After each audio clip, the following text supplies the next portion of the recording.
Olá, sejam bem-vindos a mais um vídeo de questões de língua portuguesa do Instituto JK. Quando se está no topo, todos querem te derrubar. Quando se está no topo, todos querem te derrubar.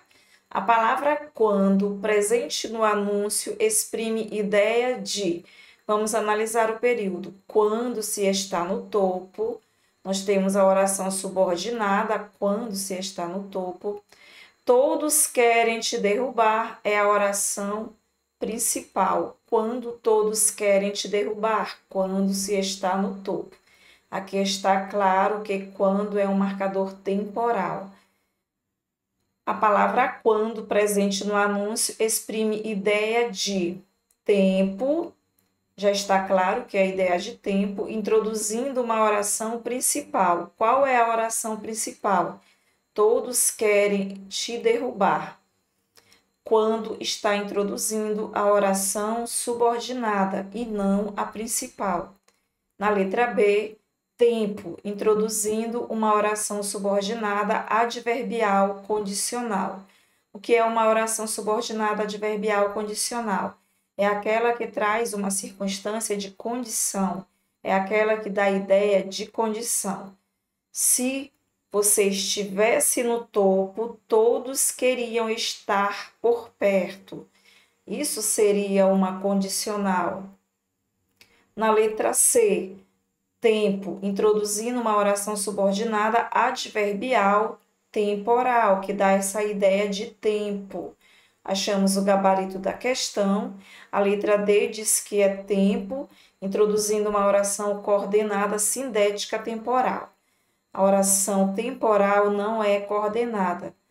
As coordenadas são aditiva, adversativa, explicativa, alternativa e conclusiva. Vamos para a segunda questão. Leia a tira. Em relação à tira, é correto que se diz em. Ela apresenta dois períodos, sendo um período composto por coordenação e um composto por subordinação. Vamos fazer a leitura da tira. Entrei em pânico e desliguei. Entrei em pânico. Temos aqui a forma verbal, entrei. Temos a primeira oração, entrei em pânico. Temos a segunda, desliguei. É período composto por coordenação, temos o I, que dá essa ideia de adição. O primeiro período é composto por coordenação. O segundo período, que tipo de empresa deixaria uma pessoa de verdade atender o telefone? Temos agora um período composto por subordinação. Que tipo de empresa deixaria? Deixaria o quê? Observa-se que a segunda oração deste segundo período completa o sentido do verbo deixar, período composto por subordinação. A letra A diz que a tira apresenta dois períodos, sendo um composto por coordenação e um composto por subordinação. Gabarito, letra A. Vamos observar as outras alternativas. Ela apresenta apenas um período composto por 4 orações subordinadas. Já vimos que o primeiro período é composto por 2 orações coordenadas. Observa-se que as orações elas são sintaticamente independentes. Entrei em pânico, desliguei. Na letra C, ela apresenta um único período misto, com a ideia de coordenação e subordinação. Nós temos 2 períodos, período composto por coordenação e um período composto por subordinação, então não apresenta um único período. Ela apresenta um período simples. Período simples é aquele que apresenta apenas uma oração. Observe com atenção as seguintes frases. A bela atriz foi aplaudida de pé por toda a plateia. No enunciado 2, comentou-se o acontecido durante semanas. A alternativa que classifica a voz verbal de cada item corretamente é: vamos analisar a primeira. A bela atriz foi aplaudida. A bela atriz é o sujeito desta oração. A oração está na voz passiva, observa-se que o sujeito recebe a ação, a Bellatrix foi aplaudida, ela não aplaudiu. Nós não temos o sujeito agente, nós temos o sujeito paciente. Está claro que a oração está na voz passiva. É sintética ou analítica? Quando nós temos uma oração na voz passiva analítica, nós temos sempre essa estrutura, um verbo auxiliar, mais um verbo principal, que nós temos o verbo auxiliar, foi, verbo principal, aplaudida. Ela foi aplaudida de pé por quem? Por toda a plateia. Isso aqui chama-se agente da passiva. A primeira é uma voz passiva analítica, tem essa estrutura, verbo auxiliar, verbo principal, temos agente da passiva. Aonde está a voz passiva sintética? Já vamos eliminar. Voz passiva analítica e passiva analítica, temos duas com essa mesma estrutura. Vamos analisar a oração do segundo item. Comentou-se, observe agora que o verbo está na terceira pessoa, mais o se, partícula passivadora. A oração está na voz passiva, mas não temos agente da passiva, não temos verbo auxiliar mais verbo principal, portanto, trata-se de uma passiva sintética. Voz ativa, quando é que a oração está na voz ativa? Somente quando o sujeito pratica a ação, quando o sujeito é agente. Vamos eliminar também a letra C, gabarito, letra D, voz passiva analítica e passiva sintética. Mamãe está vindo nos visitar. Atentando-se para o quadrinho 1, tem-se a seguinte frase: mamãe está vindo nos visitar. A voz verbal presente classifica-se como, vimos na questão anterior, voz passiva, e eu expliquei o que é voz ativa. Como podemos observar, o sujeito da oração é um sujeito agente. O sujeito pratica a ação verbal, voz ativa. Não poderia ser passiva sintética nem analítica, já que o sujeito não é paciente. E reflexiva? Reflexiva é quando o sujeito pratica a ação e recebe. Por exemplo, João feriu-se com a faca. Quem praticou a ação?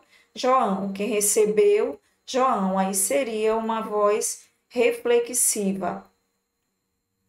Todos chegaram ao concerto, sentaram, ouviram e se emocionaram. Observe que agora é uma questão sobre figuras de linguagem e as ações acontecem gradativamente. Chegar, sentar, ouvir e se emocionar. Temos gradação como primeira figura. Enfim, ela descansou após tanto sofrimento. Uma forma de suavizar a ideia de morte. Essa figura que usamos para suavizar ideias que causam, às vezes, impacto, que causam sofrimento, que causam constrangimento, ideias grosseiras. Quando usamos palavras para suavizar essas ideias, para torná-las mais delicadas, essa figura chama-se eufemismo. Nós temos gradação, eufemismo, vamos eliminar então a letra C. Não há um exagero, não há uma hipérbole. E o item 3, o ódio e o amor sempre andam de mãos dadas. Nós temos palavras que se opõem, mas não há aqui uma falta de lógica, portanto não pode ser um paradoxo. Não há uma oposição de ideias, há apenas oposição de palavras, ódio e amor. Temos o exemplo de antítese, gabarito dessa questão, letra A. A palavra destacada no quadrinho 2 está corretamente classificada em... Qual é a palavra destacada no quadrinho 2? o conectivo mas, que traz uma quebra de expectativa. É uma conjunção coordenada aditiva? Traz ideia de adição? Não. É uma conjunção coordenativa assindética, introduzindo uma oração coordenada sindética adversativa? Sim. O mas traz uma quebra de expectativa. Vamos observar o primeiro quadrinho. Lembre-se sempre, filho, o dinheiro não pode comprar felicidade, mas pode comprar um monte de coisas realmente legais. Há uma quebra de expectativa. Esperava-se que não se valorizasse o dinheiro, né, já que ele não pode comprar felicidade. No entanto, o personagem diz que pode comprar realmente coisas legais, um monte de coisas legais. Gabarito dessa questão, letra B. A letra C diz que é uma conjunção integrante, introduzindo uma oração subordinada substantiva, objetiva direta. Quando é que isso ocorre? Quando nós temos uma oração que precisa de um complemento que tenha a mesma função de um objeto direto. Isso não ocorre no segundo quadrinho. Conjunção subordinativa adverbial introduzindo uma oração subordinada adverbial concessiva. Há essa ideia de concessão? A concessão também traz uma quebra de expectativa, mas dentro de um período composto por subordinação. Por exemplo, embora cansado, acordou cedo para o trabalho. Isso seria uma concessiva. A concessiva, como o próprio nome sugere, traz uma concessão, mas não impede que a ação da oração principal aconteça. Embora estivesse cansado, acordou cedo para o trabalho. Saiu para o trabalho, acordou cedo, apesar do cansaço. No período, quero que você me diga se poderá me ajudar. As palavras destacadas são respectivamente. Vamos observar agora. Temos como primeira oração a forma verbal quero. Quem quer, quer alguma coisa. Como podemos observar, essa oração completa o sentido do verbo querer. Essa oração tem a função de objeto direto. E a conjunção é uma conjunção integrante.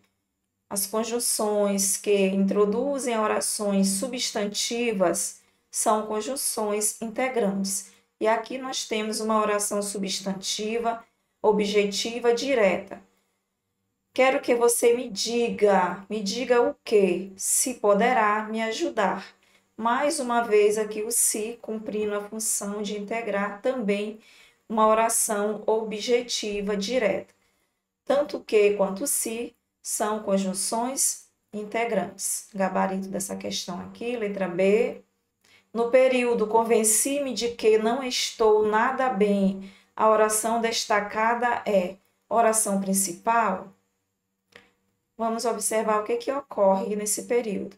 Convenci-me de que essa oração completa o sentido da primeira, portanto, ela é um termo da primeira. Ela é a oração subordinada, ela não é a principal. A principal é esta que precisa do complemento. Então, vamos eliminar a letra A. A letra B, oração subordinada substantiva subjetiva. Esse termo completa o sentido do verbo. Se completa o sentido do verbo, tem a função de objeto e não de sujeito. Se não tem função de sujeito, não pode ser subjetiva. Se não tem função de predicativo do sujeito, ou seja, não traz uma característica do sujeito, um estado, um modo de ser, não pode ser predicativa. Ela pode ser uma oração subordinada substantiva, objetiva e indireta. Por quê? Esta oração funciona como um objeto indireto da oração principal. Convenci-me de que não estou nada bem. Observe aqui a preposição. E temos aqui um poema de Carlos Drummond de Andrade, Congresso Internacional do Medo. Esse poema está na obra A Rosa do Povo, é a fase social do autor. Provisoriamente, não cantaremos o amor, que se fugiu mais abaixo dos subterrâneos. Cantaremos o medo que esteriliza os abraços. Não cantaremos o ódio, porque esse não existe. Existe apenas o medo, nosso pai e nosso companheiro, o medo grande dos sertões, dos mares, dos desertos, o medo dos soldados, o medo das mães, o medo das igrejas. Cantaremos o medo dos ditadores, o medo dos democratas. Cantaremos o medo da morte e o medo de depois da morte. Depois morreremos de medo, e sobre nossos túmulos nascerão flores amarelas e medrosas. O poeta utiliza diversas vezes a forma verbal cantaremos. Qual é o sujeito dessa forma verbal? Essa é uma questão sobre tipos de sujeito, termo essencial da oração. Vai fazer concurso do Instituto JK? Vai fazer concurso de outra banca? O material Português Sem Segredo é um material que traz conhecimentos teóricos, traz mais de 100 questões comentadas em uma linguagem simples, acessível. O link está na descrição do vídeo. Vamos retomar aqui a questão. O poeta utiliza diversas vezes a forma verbal cantaremos. Qual o sujeito dessa forma verbal? Sujeito simples, oculto, composto ou indeterminado? Como podemos observar, não temos o sujeito explícito. Provisoriamente, não cantaremos, mas nós sabemos quem é o sujeito. Por que nós sabemos? Nós sabemos por meio da terminação do verbo. Nós sabemos que o sujeito trata-se de nós. Nós não cantaremos. Não cantaremos o medo, não cantaremos o ódio. Sujeito oculto, que pode ser chamado também de elíptico ou desinicial. Não pode ser um sujeito simples porque ele não está determinado, não está expresso. Não pode ser o sujeito composto porque também deveria estar expresso e apresentar mais de um núcleo. Também não é um sujeito indeterminado, nós podemos determiná-lo. Ele só não está expresso, está oculto. Chegamos à última questão. Devem haver concursos no próximo mês. Devem haver. Nós temos o verbo auxiliar aqui, o verbo principal haver, com sinônimo de existir, de acontecer. Quando temos esse verbo com esse sentido, trata-se de um verbo impessoal. E o verbo auxiliar também deve ficar no singular. A forma correta seria deve haver. Vão fazer. O verbo fazer, quando se refere a tempo, é um verbo impessoal. A sua impessoalidade também passa para o verbo auxiliar. Qual seria a forma correta? Deve fazer 10 anos que moram aqui. Na letra C, deve haver novos exames. Verbo haver no sentido de existir, verbo impessoal sempre no singular, forma correta aqui. Tanto auxiliar quanto o verbo principal estão corretos. Devem fazer, mais uma vez aqui o erro, deve fazer seria a forma correta. Obrigada por assistir até aqui, aguardo vocês no próximo vídeo.